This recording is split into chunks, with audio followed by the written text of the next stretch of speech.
తాకట్టులో ఉన్న బంగారాన్ని విడిపించి ఆ రోజు ఆన్లైన్ రేటుకే మేము కొంటాం. Sharma gold company. జై వీరబ్రహ్మ జై గోవింద బాబా జై.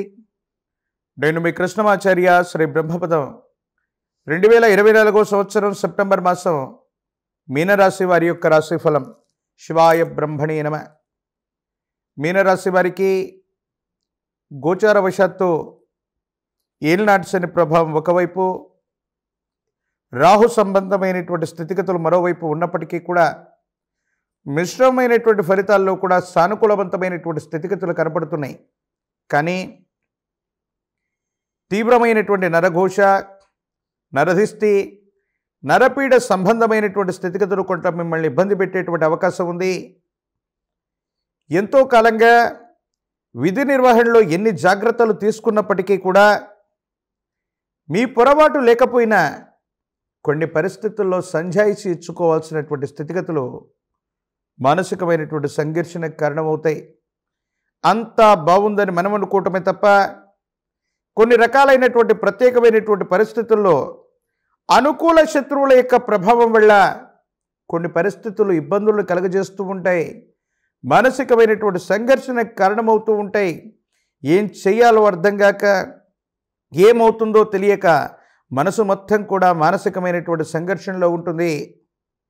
కొంతమంది వ్యక్తులు చెప్పే మాటలు విని మేలు చేసేవాళ్ళు ఎవరో, కీడు చేసేవాళ్ళు ఎవరో తెలియక మన శ్రేయోభిలాషుల మీదే మనం అనుమానపడటం, వాళ్ళని మనం శంకించటం, వాళ్ళ మీద అనుమానించటం కారణంగా కొంతమంది ముఖ్యమైనటువంటి వ్యక్తులని దూరం చేసుకునేటువంటి అవకాశం ఉంది. సహాయం చేస్తామన్నటువంటి వ్యక్తులు సహాయం చేయకపోగా కొన్ని విషయాల్లో సహాయ నిరాకరణ చేయటమో, లేదా వాళ్లే మనకు కృత్రిమంగా ఇబ్బందులు కలిగించటమో మానసికమైనటువంటి సంఘర్షణకు కారణమయ్యేటువంటి అంశం. విధి నిర్వహణలో సరిగ్గా చేసినప్పటికీ కొన్ని ఇబ్బందుల నుంచి, కొంతమంది వ్యక్తుల నుండి తప్పించుకోలేని పరిస్థితులు ఏర్పడ్డప్పటికీ భగవంతుడు కూడా మనిషి రూపంలో వచ్చి సహాయం చేస్తాడన్నట్టుగా ఈ ముఖ్యమైనటువంటి అంశంలో మీరు బయటపడతారు. సంజాయిషి లేకుండానే భగవద్ అనుగ్రహం వల్ల యోగదాయకమైనటువంటి స్థితిగతుల్లోకి వెళతారు. బదిలీలు, ఉన్నతమైనటువంటి వృత్తి ఉద్యోగ సంబంధమైనటువంటి విషయానికి సంబంధించిన ప్రమోషన్లు అనుకూలంగా ఉన్నాయి. సానుకూలవంతమైనటువంటి స్థితిగతికి ఇవి కారణమయ్యేటువంటి అంశాలుగా మనం భావన చేయొచ్చు. ఏది ఏమైనప్పటికీ కూడా మీనరాశి జాతకుల యొక్క జీవన గమనంలో కొన్ని క్లిష్టమైనటువంటి సందర్భాలు ఉన్నప్పటికీ కూడా వివేకంతో ఆలోచన చేస్తే, ప్రయత్నాన్ని కొనసాగిస్తే పరిస్థితులన్నీ కూడా సానుకూలవంతమవుతాయి. యోగదాయకమైనటువంటి స్థితిగతుల్లో జీవితం ఉంటుంది. అనుకూలవంతమైనటువంటి ఫలితాలు ఏర్పడగలిగినటువంటి స్థితిగతి కూడా మనకు కలిగేటువంటి అవకాశంగా ఉన్నట్టుగా మనం భావన చేస్తూ ఉండవచ్చును. సంతానపరమైనటువంటి అంశాల పట్ల తస్మాత్ జాగ్రత్త. పిల్లల యొక్క ఆరోగ్యం, వాళ్ళకు సంబంధించినటువంటి వృత్తి ఉద్యోగం, క్రమశిక్షణకు సంబంధించినటువంటి విషయాలను గురించి మీరు ఎక్కువగా ఆలోచన చేస్తారు. వాటి గురించే విశేషంగా ఆలోచిస్తూ యోగదాయకమైనటువంటి స్థితిగతుల కోసం మీరు చేసేటువంటి ప్రయత్నాలు సఫలీకృతమయ్యేటువంటి అవకాశం ఉంది. ఆరోగ్యపరమైనటువంటి అంశాల పట్ల తస్మాత్ జాగ్రత్త. విరామం, విశ్రాంతి లేకుండా పనిచేయటం, ఎన్నో ఆలోచనలు చేయటం కారణంగా ఆరోగ్యపరమైనటువంటి అంశాల్లో ఏర్పడుతున్నటువంటి ఇబ్బందులు కొన్ని చిన్న చిన్న సమస్యలకు కారణమై, ఏం చేయాలో తెలియనటువంటి సంఘర్షణలకు కారణమై ఇబ్బందులు ఏర్పడేటువంటి అవకాశం ఉంది. కాబట్టి విరామం, విశ్రాంతి, నిద్రతో పాటు ఆరోగ్యాన్ని కూడా సంరక్షించుకోవటం చెప్పదగినటువంటి సూచన.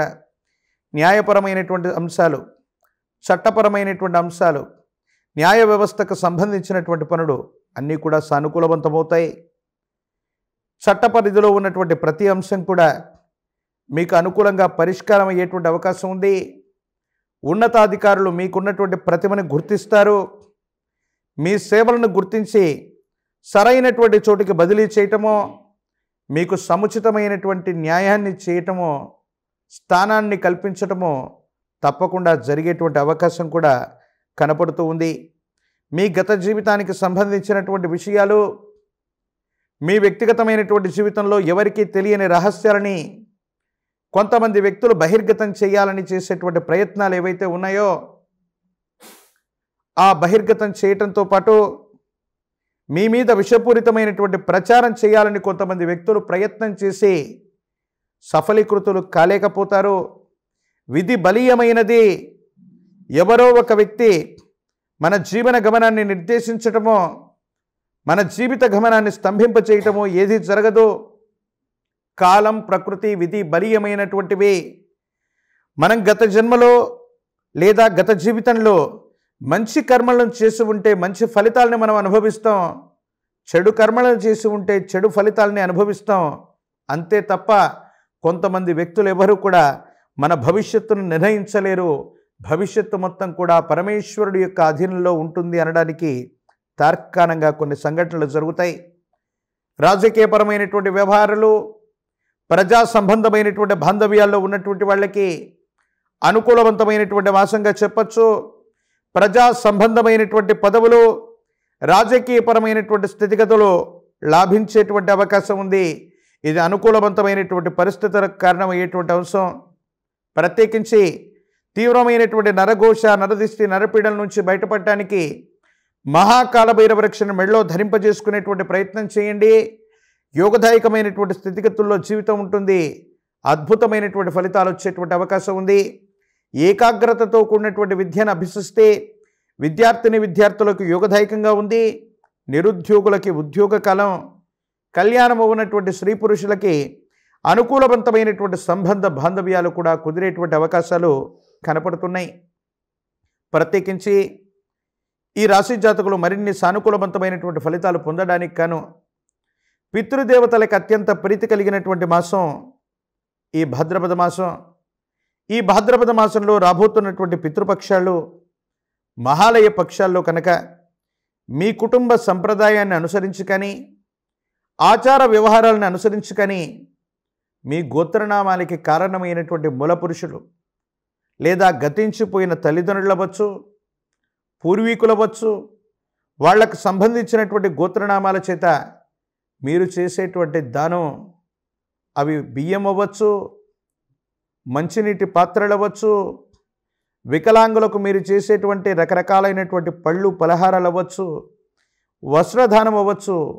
ఈ భాద్రపద మాసంలో మహాలయ పక్షంలో మీరు చేసేటువంటి దానాలు విశేషవంతమైనటువంటి అనుకూలవంతమైన ఫలితాలకు కారణమవుతాయి. ఇబ్బందులు, సమస్యలు, ప్రతిబంధకాలు తొలగిపోయేటువంటి అవకాశం ఉంది. కాబట్టి మరిన్ని అనుకూలవంతమైనటువంటి ఫలితాలు పొందడానికి భాద్రపద మాసంలో దానం చేయటం, పితృదేవతల్ని ఆరాధన చేయటం వల్ల యోగదాయకమైనటువంటి ఫలితాలని తప్పకుండా పొందేటువంటి అవకాశం కనపడుతోంది.